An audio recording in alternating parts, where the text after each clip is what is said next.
నమస్తే పిఠాపురం. పిఠాపురం ప్రజానీకానికి హృదయపూర్వక నమస్కారాలు తెలియజేస్తున్నాను. మీ ఆడపడుచు వంగా గీత మీకు హృదయపూర్వక నమస్కారాలు తెలియజేస్తా ఉంది. నా పిఠాపురం, నా కుటుంబం, నా ప్రాణం, నా పిఠాపురం.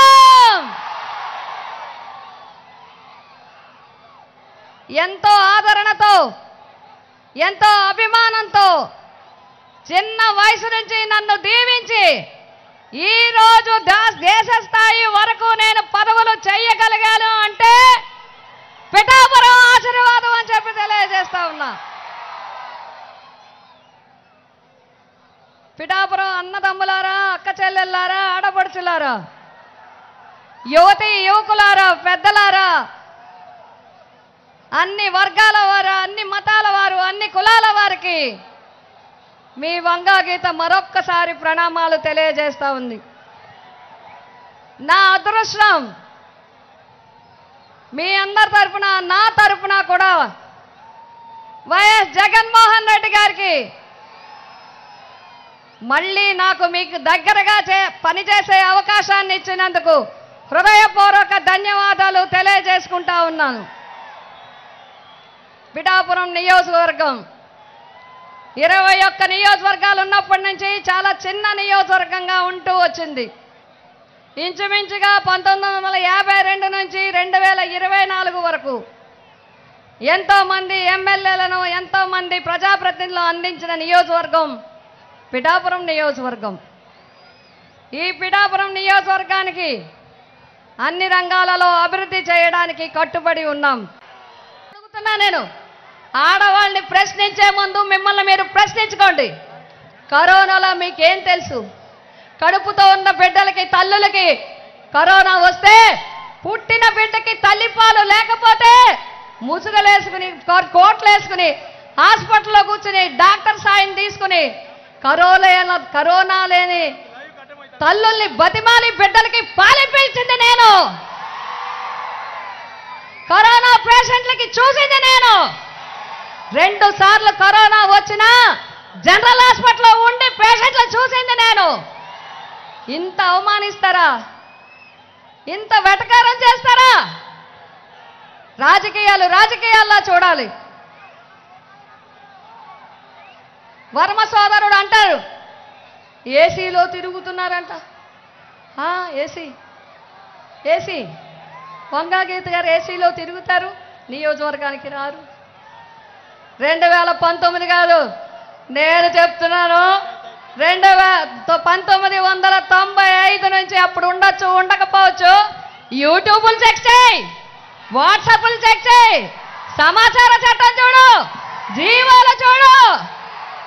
వంగా గీత ఏం చేసిందో హిస్టరీ చెప్తుంది. ఇష్టం వచ్చినట్టు మాట్లాడడం కాదు.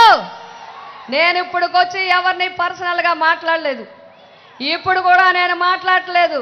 బట్ నా కుటుంబంతో నా కష్టం చెప్పుకోకపోతే, నన్ను అవమానించిన వాళ్ళ గురించి నేను చెప్పకపోతే ఇంక నేను ఎక్కడ చెప్పుకోవాలి? మీ దగ్గర కాకపోతే నేను ఎవరి దగ్గర చెప్పుకోవాలి? ఎవరి దగ్గర నేను మాట్లాడుకోవాలి? నన్ను పిఠాపురం నుంచి దూరం చేస్తారా? పిఠాపురంలో నేను పుట్టలేదా?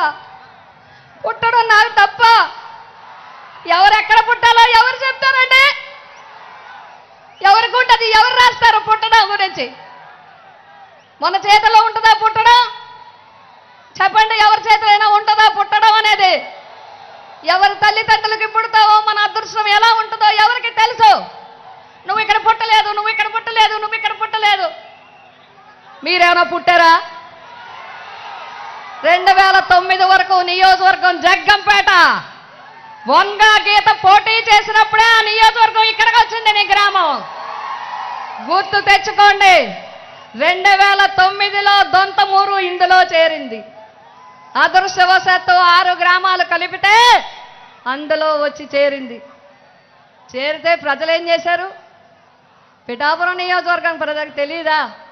వాళ్ళ ఆడబిడ్డ గురించి తెలీదా? 2009లో నీ గ్రామం కలిసి నువ్వు పోటీ చేసినా వంగ గీతను నెగ్గించారు పిఠాపురం నియోజకవర్గ ప్రజలు. పోటీ చేయడానికి నేను వచ్చాను, గ్రామం కలిసి మీరు వచ్చారు. కానీ మొట్టమొదట ప్రజలు నన్ను ఆశీర్వదించారు. మీ అందరినీ నేను కోరి ప్రార్థిస్తున్నాను, లెక్కలు తేలాలో, నేను ఎక్కడ పనిచేయాలో లెక్కలు తేలాలా, తేల్తాయి, లెక్కలు తేలేస్తా.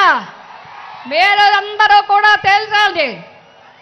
ఎవరు పని చేశారో నేను తెచ్చిన ఐటీఐని మూల పెడతారా, నేను తెచ్చిన హోటల్ మేనేజ్మెంట్ని నన్నయ్య యూనివర్సిటీకి తరలిస్తారా, మళ్ళీ జగన్ గారు నాకు ఎంపీగా అవకాశం ఇచ్చారు, మళ్ళీ తీసుకొచ్చి 15 కోట్లతో ఇక్కడే కట్టిస్తున్నాను నేను.